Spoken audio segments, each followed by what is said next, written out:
울산 원정 때 1000명 정도가 갔다고 들었는데 네. 서울 월드컵 경기장에 내일 5,000명 가량이 온다라고. 45,000까지도 올 수 있을 거다라고 얘기하는데 45,000이면은 아마 제 기억에 맞다면은 임영웅 씨 왔을 때 그때 아마 45,000 정도 왔었어요. 내일 진짜 만약에 안양이 이기면 홍염 터지는 거 아닌가? 저는 나올 것 같아요. 그래요? 벌금을 각오하고. 제가 볼 때는 이건 벌금 내고 해야 돼. 벌금이 뭐 1,000만 원, 1,500만 원? 그보다 더 비쌀걸요. 더 비싸요? 토마스님께서 송지웅 기자 저번부터 안양 거치게 서로 싸움 기대하면서 다뤄주시는데 무슨 말씀을 네. 싸움은 나면 안 되죠. 그럼요. 어쨌거나 네. 응원은 응원으로 그러나 최대한 화끈하게.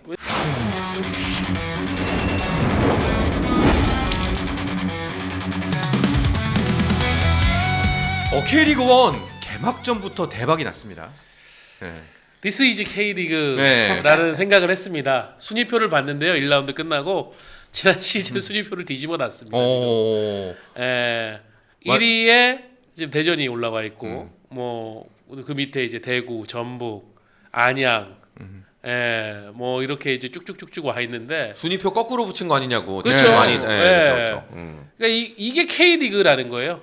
작년에 챔피언도 강등권으로 갈 수 있고 작년에 강등권에 있었던 팀이 준우승도 할 수 있고 네. 이게 K리그의 밀림, 정글과 같은 그런 생존 구도다라는 거 1라운드부터 제대로 보여줬던 것 같습니다. 네, 알겠습니다. 자, 그럼 본격적으로 이야기 시작하도록 하겠습니다. 그 전에 먼저 좋아요 좀 한번 꾹 눌러주시고요. 아직 구독 못하신 분들은 구독도 좀 꾹 눌러주시길 부탁드리겠습니다. 자, K리그 1 개막 라운드 이야기로 오늘 금요일엔 축구 시작해볼까 하는데요. 일단은 추워서 걱정이었는데 다행히도 날씨가 좀 도와준 면이 없잖아 있습니다. 날씨가 생각보다는 많이 포근했어요. 네, 그 시즌 일정을 확 당겼기 때문에 아무래도 기대보다는 좀 걱정이 더 많았던 이제 그런 시즌이었는데 1라운드를 일단 그 따뜻한 좀 남쪽 지역에서 이제 치르기로 했던 그런 프로축구 연맹의 결정 자체도 뭐 일단 옳았다라는 생각이 들고 그리고 워낙에 이제 새 시즌에 대한 어떤 기대감을 높여주는 이슈들이 또 많았잖아요. 우리가 그동안 이제 여러 번 소개했었던 그런 여러 가지 이제 상황들이 있었고 그래서 뭐 날씨를 포함한 어떤 그런 경기 환경, 뭐 흥행 이런 거 다 지금 잘 괜찮았기 때문에 1라운드가 전체적으로 봤을 때 다 성공적이었다라는 생각이 들고요. 여기에 더해서 당사자들에겐 기분이 나쁠 수도 있지만 어쨌거나 이변이라고 부를 만한 그런 결과들이 속출했던 것도 네. 결과적으로는 이 리그에 대한 관심을 높이는 그런 양념이 됐던 것 같습니다. 네. 자, 1라운드 모두 6경기 열렸는데 무엇보다 단연 가장 큰 화제는 울산과 안양의 경기였습니다. 안양이 2를 냈어요. 네, 전반 후반 네. 거의 이제 버티기로 일관했던 안양이었었는데 승부는 마지막 한 방으로 끝냈던 것 같습니다. 네. 야심차게 영입한 지난 시즌 K리그2 득점왕 모따 선수가 후반 추가 시간 울산의 골망을 흔들면서 안양이 1대0 승리. 이렇게 되면서 K리그2 챔피언이 K리그1 챔피언을 꺾는 이변을 1라운드에부터 나왔습니다. 사실 예. 이 대진표가 처음 나왔을 때 이제 기자들이 그 대진표를 보다가 1라운드부터 이제 울산과 안양이 붙는 걸 보고 네. 이거 그 1부 리그하고 2부 리그 경기력이 어느 정도 차이가 나는지 좀 안양이 좀 매운맛을 보라는 의미로 그러니까 신고식. 네, 그래서 한번 세게 한번 당해보고 네. K리그 1이 이런 것이구나라는 느끼라는 의미로 울산이랑 붙였다라고 저희들끼리 웃으면서 얘기를 했었거든요. 네. 웬걸? 그러니까요. 네, 웬걸? 어. 정말 결과를 보고 깜짝 놀랐고 제가 보기에는 안양 입장에서는 정말 울산이라는 그런 큰 팀을 잡을 수 있는 어떤 그런 좁은 길 네. 거의 보이지 않는 그 문을 열고 들어갔던 그런 경기가 아닌가 싶고 그만큼 준비를 잘했다고 봐야 되겠죠. 네. 안양이 초반 대진이 울산 그리고 서울 둘 다 또 원정이거든요. 그 대진표가 나왔을 때 유병훈 감독한테 보는데 유병훈 감독이 오히려 좀 편하게 웃으면서 선수들이랑 우리도 같은 축구 선수인데 한번 도전해 보고 또 강한 팀들이니까 우리가 설령 진다고 해도 거기서 배울 것도 있을 거고 우리가 도전자의 정신으로 한번 덤벼 보면은 후회 없는 그런 상황 결과가 나오지 않을까요? 라고 얘기를 했는데 좀 그런 마음으로 똘똘 뭉치면서 울산을 상대한 것이 이런 또 큰 결과로 이어진 것 같습니다. 그렇습니다. 일단 경기 전반을 한번 짚어보면서 이야기를 해보죠. 사실상 서울이 아니라 울산이 계속해서 압도한 경기는 맞아요. 네, 뭐 객관적인 경기력에서도 그렇고 네. 그리고 뭐 그 경기 자체의 어떤 그런 데이터들에서도 울산이 뭐 사실상 압도를 했습니다. 볼 점유율에서 66대 34 그리고 슈팅 수에서 15대 7 유효 슈팅 8대 5 뭐 전체적으로 봤을 때 울산이 모든 흐름을 다 이끌어갔던 이제 그런 상황이었는데 그 사실은 그 안양의 입장에서는 울산한테 줄 거 다 주고 경기 흐름이든 주도권이든 다 주고 어쨌거나 우리 지역에 울산에 이제 볼이나 선수들이 들어왔을 때 정말 매끄럽게 경기가 진행되지 않게만 하자라는 이제 그런 취지로 일단은 방어를 했던 것 같고 그래서 이게 파울 수가 13대 6이 나온 게 네. 어쨌거나 들어왔을 때 상대가 더 위험한 지역으로 볼을 옮기기 전에 빨리빨리 끊어주는 전략 이게 좀 잘 먹혀들었던 것 같고요. 그리고 확실한 건 안양이 마지막에 쓸 칼을 하나 숨겨놓고 있었다는 거. 네. 예, 이 부분이 저는 마지막에 정말 우연히 정말 운이 좋아서 모타 선수가 넣었다고 생각되지 않고 그 한 장면을 만들기 위해서 안양이 정말 잘 준비했을 거라고 보거든요. 네, 그 장면이 먹혀드는 걸 보고 이건 역시나 진짜 철저하게 네. 그 울산을 분석한 결과다라는 이제 그런 생각을 했습니다. 그러니까 요즘에는 감독들이 보면은 시간대별로 전략들을 다 짭니다. 보통은 이제 90분 경기를 6개로 쪼개서 15분 단위로 이제 전략들을 짜는 게 네. 이제 일반적인 감독들의 준비인데 유병훈 감독은 앞에 5개의 시간대의 어떤 경기 스타일이나 그건 일관되게 잡고 마지막 15분에 이제 승부를 걸었던 것 같아요. 그 15분 때에 안양의 결정적인 장면들이 다 나왔고 특히 후반 추가 시간에 2번의 결정적인 찬스가 나왔는데 그 중에 하나를 살리면서 승부를 결정을 지었고요.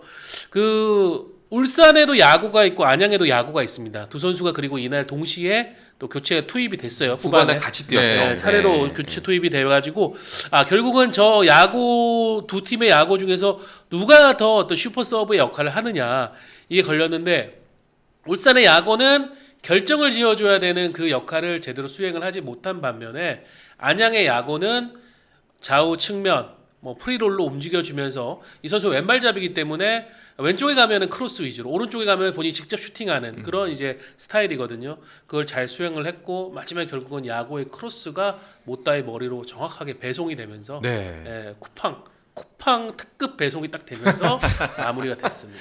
와 진짜 근데 사실 저도 경기 봤거든요. 예, 집에서 TV 중계로 봤는데 비기기만 해도 사실 안양에게는 너무나 성공적인 K리그 데뷔전이다. K리그 1 데뷔전이다라고 생각을 했는데 후반 추가 시간에 골까지 넣으면서 정말 그 관중석을 딱 잡는데 눈물 흘리는 팬들도 있더라고요. 유병훈 감독이 네. 그 모타한테 경기 전에 그런 얘기를 했대요.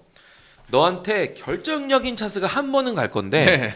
그것만 놓치지 말아줘 라고 얘기를 했다는 거예요. 그러니까 마지막까지 집중력을 풀지 말아라라는 그런 취지로 얘기를 했을 텐데 모타 선수가 그 임무를 후반 추가 시간에 수행을 해내면서 네, 그 결정적인 찬스 하나를 머리로 딱 이거는 정말 딱 갖다 대는 순간 골이구나라는 걸 저도 딱 화면을 보면서 알았을 정도로 너무 멋있게 들어갔거든요. 사실 조현우 골키퍼가 이제 거기에 있었다면 위치 선정이나 아니면 뭐 순간적인 뭐 동작 반사신경이나 어땠을까가 궁금하긴 하지만 일단 그 헤더 자체는 완벽했습니다. 완벽했다. 네. 울산이 스텝이 꼬이기도 꼬였었어요. 일단은 이 경기에 앞서가지고 그 태국 부리람과 AF 챔피언스리그 엘리트 경기를 치르러 갔는데 사실은 김판곤 감독이 주전 선수들을 많이 빼고 갔거든요. 네. 그런데 일단 조현우 선수를 데려갔어요. 왜냐면 이제 조현우 선수가 워낙 신들린 선방 능력이 있으니까 그런 승부에서는 큰 도움이 될 거다 판단했는데 거기서 조현우 선수가 상대 선수의 무리한 공격 시도 상황에서 얼굴을 다쳐가지고 그쵸. 코뼈 여기 비골이 골절됐습니다. 그래서 지난 월요일에 수술을 받았는데 조현우 선수가 그런 상황이 되니까 전날 경기에 나서지를 못했죠. 또 한국에 남겨놓고 간 고승범 선수가 훈련 도중 화요일에 근육 이상 증상이 있어가지고 검사를 받았는데 수요일에 2주를 쉬어야 된다는 진단을 받았어요. 그러니까 이거 완전히 꼬여버린 거예요. 조현우, 고승범이면은 울산 HD에서 한 울산 H 정도가 되거든요. 이 선수들 비중이. 근데 이 선수들이 날아가 버리니까 중원에서의 장악 활용 방식이라든가 또 송수현 기자가 얘기하신 것처럼 결정적인 골문 앞에서의 슈퍼 세이브라는 이런 게 이제 아쉬워질 수밖에 없었던 거죠. 네.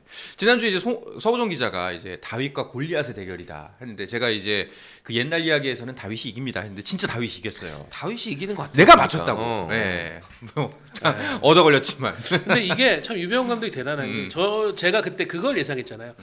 안양이 전주훈련 3백을 준비를 했는데 3백으로 나올 수도 있다. 3, 5, 2 해가지고 위에 못다랑 마테우스 세워가지고 역습 위주로 그러니까 했는데 못다랑 마테우스를 이렇게 횡으로 세우는 것까지는 맞았는데 종으로 세우는 거는 맞았는데 3백이 아니었어요. 유병훈 감독이 뭘 전략 갖고 나냐면 이중 라인을 쳤습니다. 앞에 윙 쪽에 풀백과 같은 움직임을 펼칠 수 있는 선수들을 배치해가지고 거기서부터 울산의 측면 공격을 계속 밀어낸 거예요. 그러니까 울산의 선택지가 그렇게 되니까 중앙 쪽으로 쏠릴 수밖에 없었고 뭐 이청용 선수가 또 상당히 존재감을 발휘했지만은 그런 것들은 또 득점으로 이어지지 않다 보니까 안양에게 마지막까지 그런 찬스가 온 거죠. 네. 저는 유병훈 감독이 기본적으로 좋은 전술가 중에 한 명이라고 생각을 하는데 아주 울산에 대한 맞춤 전술을 잘 준비해 나왔었다라고 생각합니다. 그러니까 이제 안양 관점에서 보면 이제 정말 준비를 잘했고 기록적인 첫 데뷔전 승리를 가져왔다라는 이야기를 했었는데 울산은 반면에 어떻게 보셨나요? 그러니까 울산이 아까 그 서호정 기자도 얘기를 했는데 챔피언스리그로 이제 시즌을 출발하는데 거기서부터 지금 꼬이고 출발을 했잖아요.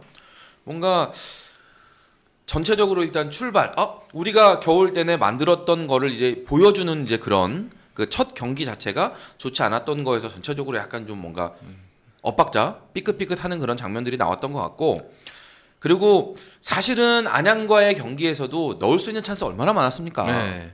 그거 다 날려먹고 막판에 골 먹으면 이거는 그냥 정말 지는 태클로 가는 거죠. 예. 운도 안 따랐지만 그만큼 준비도 덜 됐다고 볼 수도 있어요. 그날 또 울산 팬들 입장에서는 이날 좀 약간의 논쟁 요소가 됐던 게 하나 있었는데 선발로 투입된 스트라이커 허율 선수가 후반에 이제 삼선 미드필더로 수비형 미드필더가 내려갔어요. 지나왔죠. 그렇죠. 그러니까 김판공 감독 입장에서는 이 195cm의 장신 있는 허율 선수가 그 삼선 쪽에서 위치하면서 뒤에 있는 두 명의 센터백하고 함께 못다를 견제해 달라라는 그런 요구로 넣었는데 네.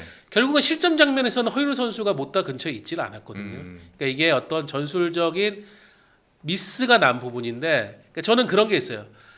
강팀들을 이끄는 감독들이 그 하나하나의 국면 상황까지도 완벽하게 통제를 하려고 하다가 큰 그림을 놓치는 상황들이 있는데 저는 허율 선수를 삼선으로 재배치시킨 게 그런 것 중에 하나라고 생각을 해요. 그러니까 실제로 허율 선수가 경기 끝나고는 또 이게 잘 미리 연습이 됐던 그런 상황은 아니었다라고 이제 인터뷰 믹스드 전에 고백을 했거든요. 네. 그렇게 되니까 이게 좀 즉흥적으로 이렇게 하면은 어떻게 못다가 통제가 되겠지라고 했는데 연습이 안 돼 있으니까는 그게 실질적으로 효과를 못 봤다. 결과적으로 이제 세트 피스에 이제 허율 선수를 활용을 하겠다는 네. 거잖아요. 네네. 공격 상황에서는 넣을 수도 있고 네, 그렇죠. 수비 상황에서는 상대 장신 공격수를 막을 수도 있는 건데 뭐 사실 그라운드에서 이런 선수 지금 당장 내 포지션이 아닌데 갖다 놓을 때가 사이드에서는 자리가 너무 확 보이거든요. 역할 자체가. 그러니까 가운데다 갖다 놓은 것 같은데 미리 준비된 거라면 허율 선수도 나름대로의 그 움직임 정해진 게 있었을 텐데 네. 그게 아니었던 걸 보면 글쎄요. 이렇게 항상 우리가 이런 얘기 하잖아요.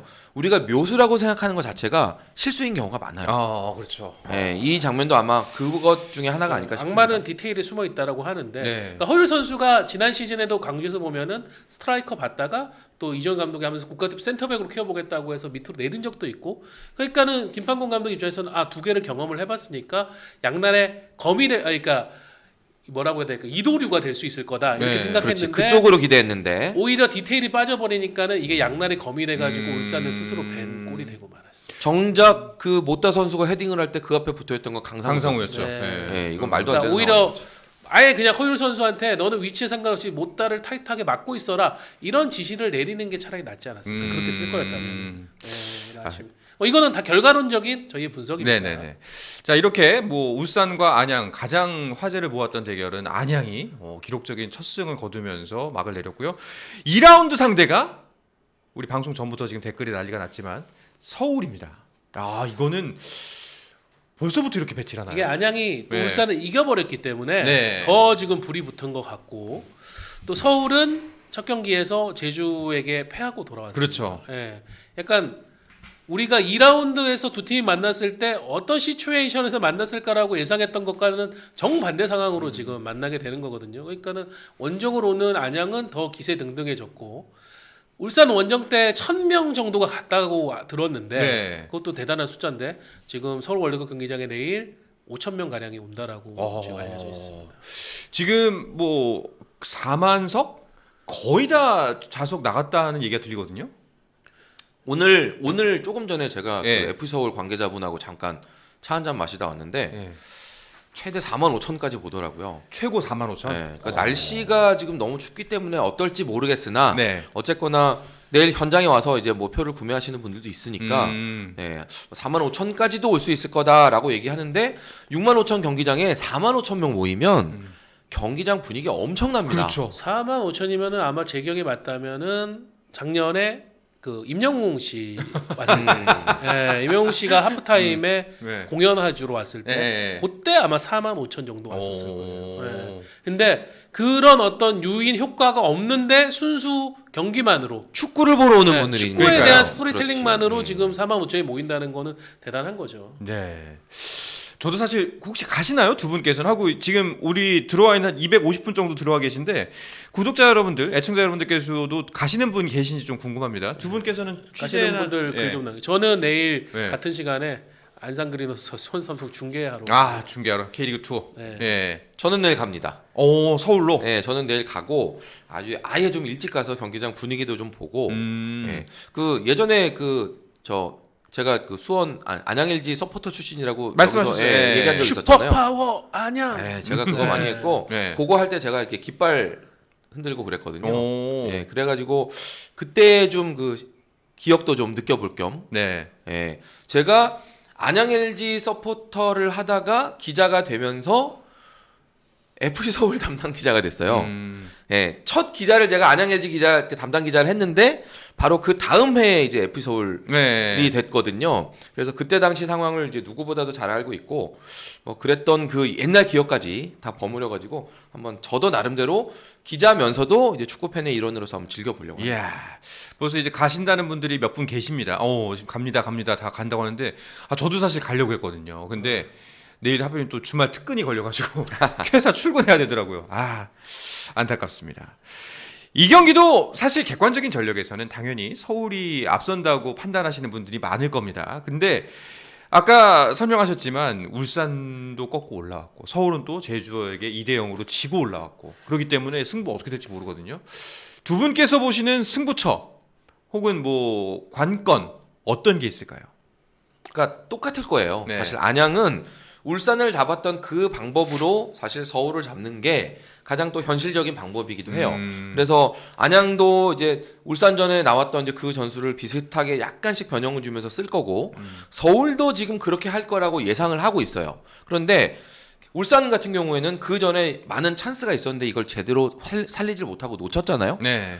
서울도 만약에 이른 시간대에 빨리 뭐 예를 들면 전반이든지 아니면 후반 초반까지라도 찬스를 빨리 살려서 이걸 골로 만들어내지 못하면 오히려 후반 중반 이후부터는 더 초조해질 수 있다. 안양은 사실 져도 돼요. 네. 예, 그 울산 서울로 이어지는 이 초반 2연전을 다 졌어도 안양 최선을 다했으면 우리는 박수 칠 수 있어라는 그런 축구 팬들 분위기가 있었는데 이미 승점 3점 가져갔거든요. 지더라도 후회할 게 없는 승부기 때문에 안양 입장에서는 오히려 더 마음 편합니다. 오히려 부담은 서울이 클 거예요. 그렇죠. 서울이 많이 크게 부담이 되겠죠. 저는 이제 김기동 감독이라는 지도자의 이제 특징을 우리가 한번 생각을 해봐야 되는데 김기동 감독이 무엇을 잘하느냐? 상대에 대한 분석에 맞춘 대응 전략을 굉장히 맞춤 잘 전략. 짜는 감독입니다. 근데 지금 안양이 한 경기를 했잖아요. 그러니까 안양이 울산전에서 무엇을 했는가를 보고 거기에 대해 가지고 파고드는 부분을 김기동 감독은 분명히 찾았을 거예요. 그렇다면 이제 반대로 뭐냐? 안양이 그럼 울산전에서 보여준 것에서 몇 가지를 더 추가를 해가지고 네. 서울에 허를 찔러야 된다는 건데 과연 안양이 그 허를 찌를 수 있는 카드들이 지금 몇 개가 더 있느냐? 어찌 보면 울산전 때 안양은 사실상 다 보여줬을 수도 있거든요. 뒤쪽에 있는 센터백 토마스 굉장한 안정감을 보여줬었고 이 선수가 있었기 때문에 울산을 상대로 그 화력을 버틸 수가 있었던 거거든요. 그리고 후반에 들어오는 카드 분명히 이번에도 야고가 경기 흐름을 바꾸기 위해서 들어올 건데 거기에 맞게 또 김기동 감독은 대응을 할 수 있다라는 부분이 저는 약간 변수가 될 건데 여기에서 만약에 유병훈 감독이 그 김기동 감독이 준비한 것을 한 번 더 허들을 뛰어넘을 수 있는 뭔가를 하나 더 준비해 나온다 이러면 약간 초반 2연전에서 유병훈 만세가 나올 것 같습니다. 약간 이정효의 뒤를 잇는 네. 또 하나의 좀 전략가. 전략가의 어떤 탄생을 저희가 볼 수 있지 않을까. 방금 전에 그 방송 화면으로 홍염 나왔지만 내일 진짜 만약에 안양이 이기면 홍염 터지는 거 아닌가? 저는 나올 것 같아요. 그래요? 네. 벌금을 각오하고 벌금을 각오하고 이거는 네. 이거는 제가 볼 때는 이건 벌금 내고 해야 돼. 이건.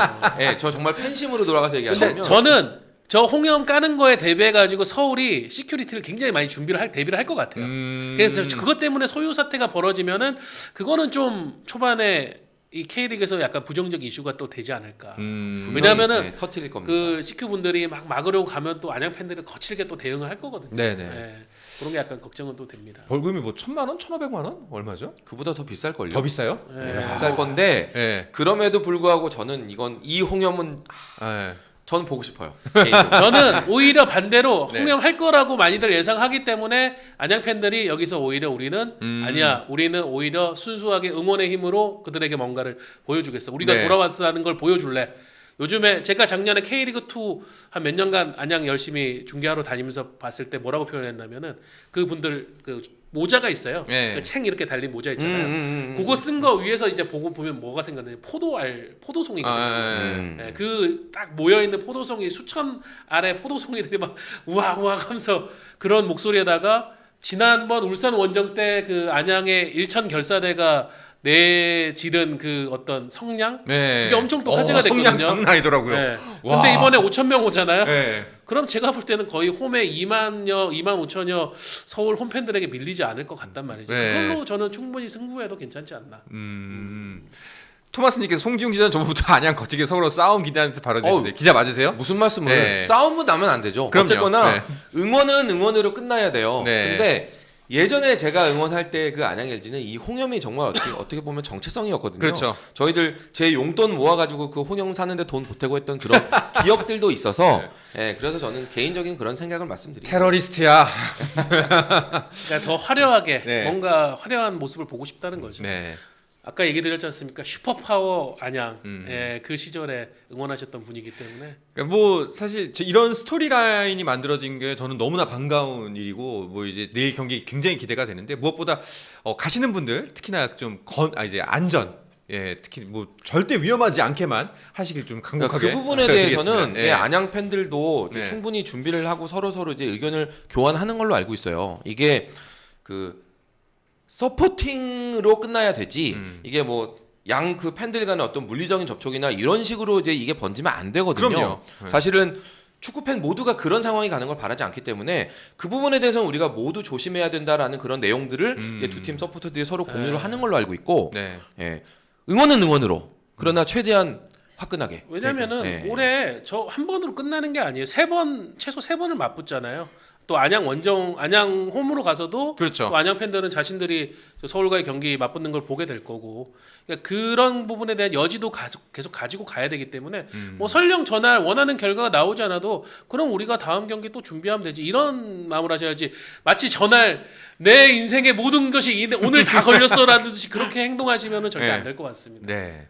근데 홍염 안 할 것 같다는 의견이 가장 많네요. 그리고 안양 서포터즈 여러분들도 그 홍염은 위험하기 때문에 저는 성숙하셨다고 자제하겠다. 봐요. 네. 왜냐하면 작년에 그랬으면 이미 승격했을 때 경기장에서 터뜨리셨을 그렇죠. 거예요. 저분들은. 아마 승격 경기에서 이미 근데 했겠죠. 오히려 네. 차분하게 지역 경찰에게 다 얘기하고 자신들 홈에서 사전 신고해가지고 터뜨려가지고 또 장관을 연출했기 때문에 아마 그렇게 행동하시지 않을까 싶습니다. 알겠습니다. 이렇게 안양과 서울 내일 이게 다음 이제 2라운드 가장 관심을 모으고 있을 경기이지 않을까 싶은데 서울 이야기를 좀 해보죠. 서울은 2대 0으로 충격적인 패배를 당했습니다. 사실상 이번 시즌 울산과 함께 가장 강력한 우승 후보로 불렸던 팀인데 2대 0은 놀라웠어요. 하여튼 이 기자들 네, 예상하면 안 돼요. 부끄럽습니다. 저희도 지금 부끄럽습니다. 하여튼 기자들. 하여튼 이놈의 입들이 문제예요. 네. 예. 이거는 근데 제가 보기에는 김학봉 감독님 때문이야. 예. 제가 그 가고시마에서 두 팀 다 보고 왔잖아요. 네. 그 이 두 팀이 또 똑같은 J리그 팀하고 같이 연습 경기도 했었고 그래가지고 이게 그런 전체적인 게 분위기가 그 상황을 보고 왔는데 김학봉 감독이 이미 가고시마에서부터 우리는 지금 준비가 너무 안 됐어. 지금 골 넣을 우리 선수가 큰일 났어. 없어. 뭐 그러면서 뭐 우리는 그냥 강등만 안 돼도 다행이야. 막 이런 얘기를 하시니까 와 제주가 진짜 걱정이 많나 봐. 네. 준비가 덜 됐나 봐. 아니, 저도 미디어대에서 15분 동안 앉아 대화하는데 계속 우는 소리를 하시는 거예요. 그래 진짜인 줄 알았지 우리는. 네. 알고 보니 능구렁이셔가지고 딱 그 칼을 한 두 개 정도 딱 이렇게 숨겨놓고 네. 그냥 푹푹 찌르고 2대 0으로 딱 이기셨네요. 그러니까 아까 얘기 드린 그런 거죠. 서울이 생각하지 못한 의외의 카드들. 예를 들면 제주 같은 경우에는 그 김준하, 신인 김준하 선수하고 안태현 선수로 완전히 오른쪽 측면을 지배해버리고 남태희 선수가 사실은 결정을 해주는 피니셔 역할을 할 줄 알았는데 오히려 조율사 역할을 해주고 네. 이런 부분에서 서울이 완전히 중원 쪽에서 완전 말렸었어요 그날. 그렇게 되니까 어려운 경기를 했는데, 그러니까 서울이 그래서 그렇기 때문에 저는 김기동 감독이 저 경기를 돌아보고 또 안양을 분석하고 그래서 약간 아마 첫 경기 때하고는 좀 다른 선수 조합이나 배치로 나오지 않을까라는 예상이 좀 들거든요. 그래서 저 패배가 어떻게 보면은 서울에게는 또 좋은 약이 될 수도 있다라는 생각이 듭니다. 스포츠 플러스 한정의 무대